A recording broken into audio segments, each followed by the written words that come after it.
Very good morning, SRPians. Firstly, we want to express our heartful wishes to you that you should listen to the entire lecture carefully and ask questions if there is any difficulty. Just expressing a silent feeling is not the aim of this class. कम से कम अब ज़्यादा से ज़्यादा लोगों से निवेदन है कि आप कम से कम इस लेक्चर को देखो, ध्यान से सुनो और कुछ प्रश्न पूछो। मात्र लेक्चर देखकर घर बैठ जाना ये इस क्लास का उद्देश्य नहीं है।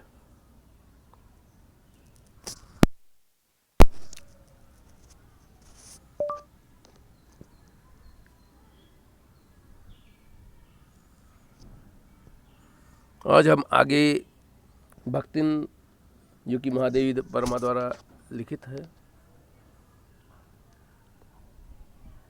उसके आगे हम पढ़ेंगे जहाँ तक हम पढ़ चुके हैं। अभी तक हमने पढ़ा कि किस प्रकार से भक्तिन का जीवन व्यतीत हुआ, उसके जीवन का प्रथम चरण द्वितीय चरण कैसे व्यतीत हुआ, क्या क्या घटनाएं उसके जीवन में हुई और किस प्रकार वह महादेवी वर्मा के जीवन में आई, उसका आगमन किस प्रकार महादेवी वर्मा के जीवन में हुआ।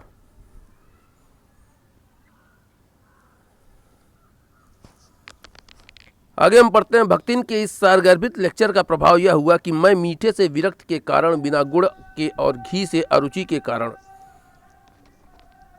रूखी दाल से एक मोटी रोटी खाकर बहुत ठाठ से यूनिवर्सिटी पहुंची और न्याय सूत्र पढ़ाते पढ़ाते शहर और देहात के जीवन के इस अंतर पर विचार करती रही। अलग भोजन की व्यवस्था करनी पड़ी थी अपने गिरते हुए स्वास्थ्य और परिवार वालों की चिंता निवारण के लिए, पर प्रबंध ऐसा हो गया कि उपचार का प्रश्न ही खो गया। इस देहाती वृद्धा ने जीवन की सरलता के प्रति मुझे इतना जागृत कर दिया था कि मैं अपनी असुविधाएं छिपाने लगी। सुविधाओं की चिंता करना तो दूर की बात।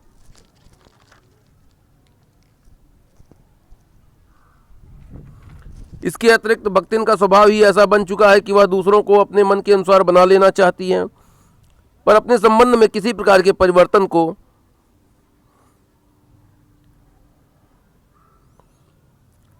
परिवर्तन की कल्पना तक उसके लिए संभव नहीं। इसी से आज मैं अधिक देहाती हूँ, पर उससे शहर की हवा नहीं लग पाई। मकई का रात को बना दलिया सवेरे मट्ठे से सोधा लगता है। बाजरे के तिल लगाकर बनाए हुए पुए गरम कम अच्छे लगते हैं। ज्वार के भुने हुए भुट्टे के हरे दानों की खिचड़ी स्वादिष्ट होती है। सफ़ेद महुए की लपसी संसार भर के हलवे को लजा सकती है आदि वह मुझे क्रियात्मक रूप से सिखाती रहती है, पर यहाँ का रसगुल्ला तक भक्तिन के पोपले मुंह में प्रवेश करने का सौभाग्य नहीं प्राप्त कर सका। मेरे रात दिन नाराज होने पर भी उसने सफ़ेद धोती पहनना नहीं सीखा, पर मैं स्वयं धोकर फैलाए हुए कपड़ों को भी वह तय करने के बहाने सिलवटों से भर देती है।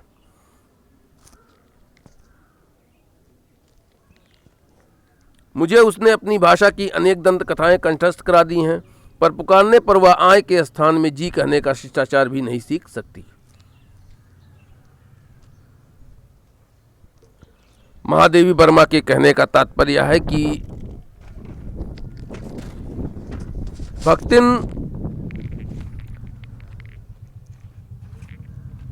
लोगों के ऊपर अपने प्रभाव की छाप तो डाल देती है,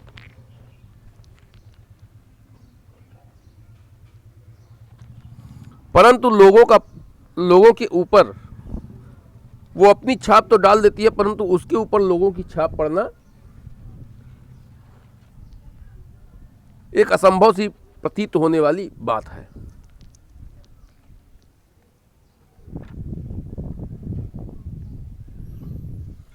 आगे महादेवी वर्मा भक्तिन के बारे में लिखते हुए कहती हैं, भक्तिन अच्छी है यह कहना कठिन होगा क्योंकि उसमें दुर्गुणों का अभाव नहीं। वह सत्यवादी हरिश्चंद्र नहीं बन सकती, पर नरो व कुंजरो व कहने में भी विश्वास नहीं करती। मेरे इधर उधर पड़े पैसे रुपए भंडार घर की किसी मटकी में कैसे अंतर्हित हो जाते हैं, यह रहस्य भी भक्तिन जानती है, पर उस संबंध में किसी के संकेत करते ही वह उसे शास्त्रार्थ के लिए चुनौती दे डालती है, जिसको स्वीकार कर लेना किसी तर्क शिरोमणि के लिए संभव नहीं। यह उसका अपना घर ठहरा। पैसा रुपया जो इधर उधर पड़ा देखा, संभाल कर रख लिया। यह क्या चोरी है? उसके जीवन का परम कर्तव्य मुझे प्रसन्न रखना है। जिस बात से मुझे क्रोध आ सकता है उसे बदल कर इधर उधर करके बताना क्या झूठ है? इतनी चोरी और इतना झूठ तो धर्मराज महाराज में भी होगा, नहीं तो वे भगवान जी को कैसे प्रसन्न रख सकते और संसार को कैसे चला सकते?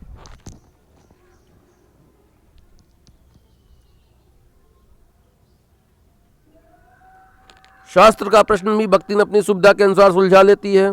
मुझे स्त्रियों का सिर घुटाना अच्छा नहीं लगता, अतः मैंने भक्तिन को रोका। उसने अकुंठित भाव से उत्तर दिया कि शास्त्र में लिखा है। कुतूहलवश मैं पूछ ही बैठी, क्या लिखा है? तुरंत उत्तर मिला, तीरथ गए मुड़ाए सिद्ध। कौन से शास्त्र का यह रहस्यमय सूत्र है, यह जान लेना मेरे लिए संभव ही नहीं था। अतः मैं हार कर मौन हो रही और भक्तिन का चूड़ा कर्म हर बृहस्पतिवार को एक दरिद्र नापित के गंगाजल से धुरे उस्तरे द्वारा यथाविधि निष्पन्न होता रहा।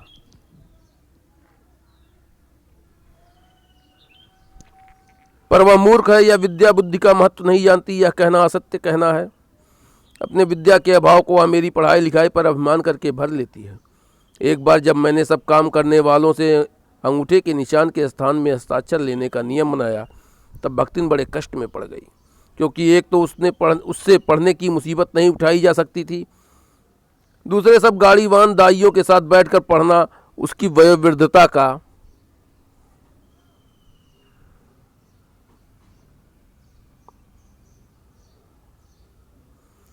अपमान था। अतः उसने कहना आरंभ किया,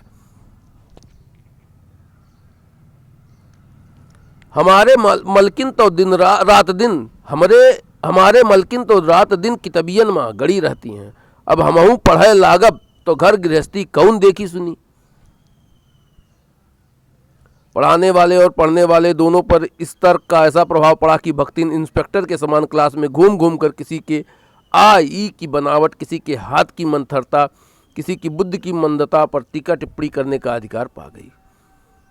उसे तो अंगूठा निशानी देकर वेतन लेना नहीं होता, इसी से बिना पढ़े ही वह पढ़ने वालों की गुरु बन बैठी। वह अपने तर्क ही नहीं, तर्कहीनता के लिए भी प्रमाण खोज लेने में पटु है।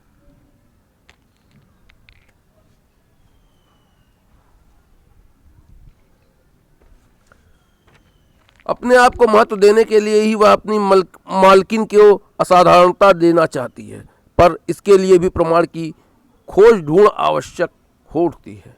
जब एक बार मैं उत्तर पुस्तकों और चित्रों को लेकर व्यस्त थी, तब भक्तिन सबसे कहती घूमी, ओ बिचरियो तो रात दिन काम में झुकी रहती हैं और तुम पचे घूमती फिरती हो।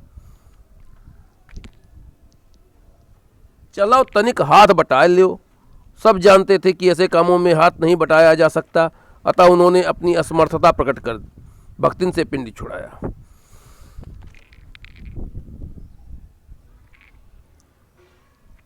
बस इसी प्रमाण के आधार पर उसकी सब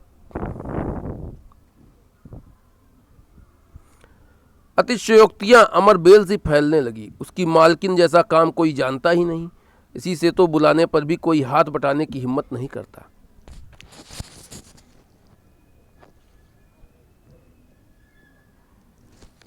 पर वह स्वयं कोई सहायता नहीं दे सकती, इसे मानना अपनी हीनता स्वीकार करना है। इसी से वह द्वार पर बैठकर बार बार कुछ काम बताने का आग्रह करती है। कभी उत्तर पुस्तकों को बांधकर, कभी अधूरे चित्र को कोने में रखकर, कभी रंग की प्याली धोकर और कभी चटाई को आंचल से झाड़कर वह जैसी सहायता पहुंचाती है, उससे भक्तिन का अन्य व्यक्तियों से अधिक बुद्धिमान होना प्रमाणित हो जाता है। वह जानती है कि जब दूसरे मेरा हाथ बटाने की कल्पना तक नहीं कर सकते, तब वह सहायता की इच्छा से को क्रियात्मक रूप देती है। इसी से मेरी किसी पुस्तक के प्रकाशित होने पर उसके मुख पर प्रसन्नता की आभा ऐसे ही उद्भासित हो उठती है जैसे स्विच दबाने से बल्ब में छिपा आलोक। वह सूने में उसे बार बार छूकर आंखों के निकट ले जाकर और सब और घुमा फिराकर मानो अपनी सहायता का अंश खोजती है, और उसकी दृष्टि में व्यक्त आत्मघोष कहता है कि उसे निराश नहीं होना पड़ता। यह स्वाभाविक भी है। किसी चित्र को पूरा करने में व्यस्त मैं जब बार बार कहने पर भी भोजन के लिए नहीं उठती, तब वह कभी दही का शरबत, कभी तुलसी की चाय वहीं देकर भूख का कष्ट नहीं सहने देती।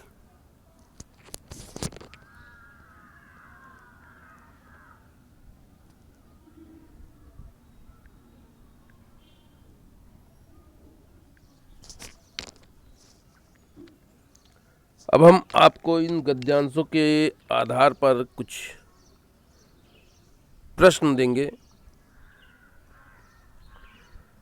जिनको आप करने का, पुनः मैं कह रहा हूं कि उन प्रश्नों को करने का आप प्रयास कीजिएगा। पूरे लेक्चर में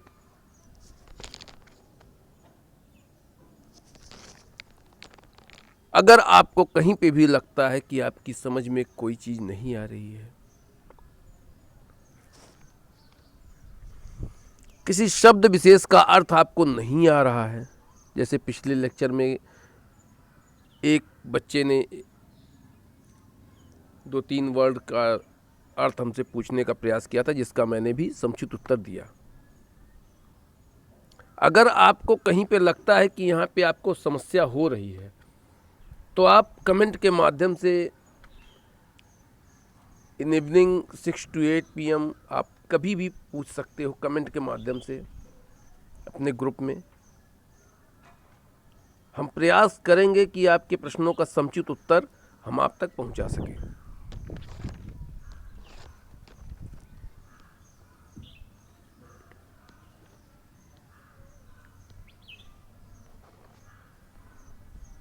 आपका पहला प्रश्न है,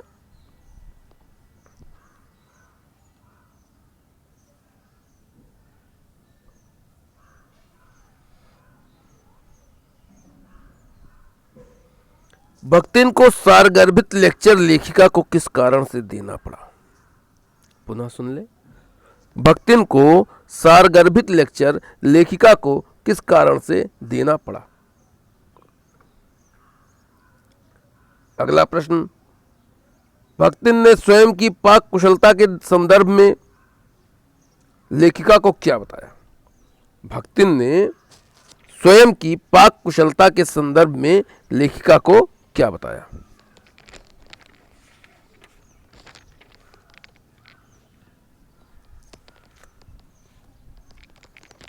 अगला प्रश्न, नरोवा कुंजरोवा, नरोवा कुंजरोवा किसके द्वारा कहा गया वाक्यांश है?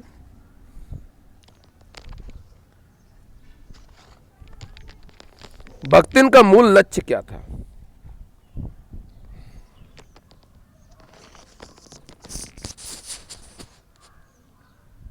नरोवा कुंजरोवा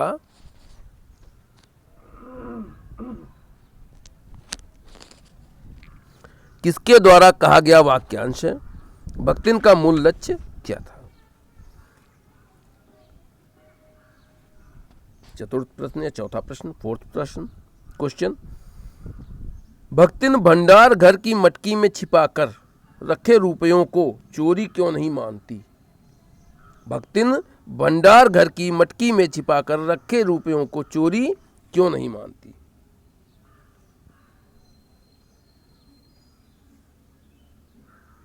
लेखिका के क्रोध से बचने के लिए, लेखिका के क्रोध से बचने के लिए भक्तिन क्या करती थी?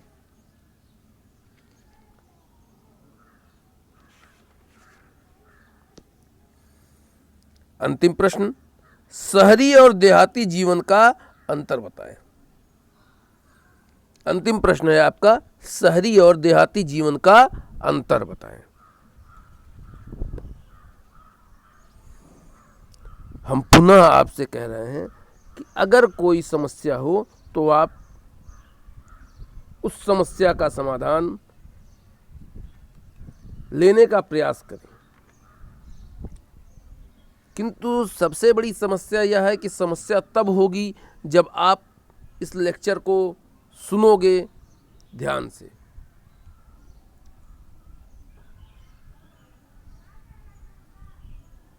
अगर आप एक केवल बस अपने आप को दिखाने के लिए कि हाँ हमने देखा, हमने सुना, उसको करने के लिए आप केवल बस सुनते हो तो आपके पास कोई समस्या नहीं है।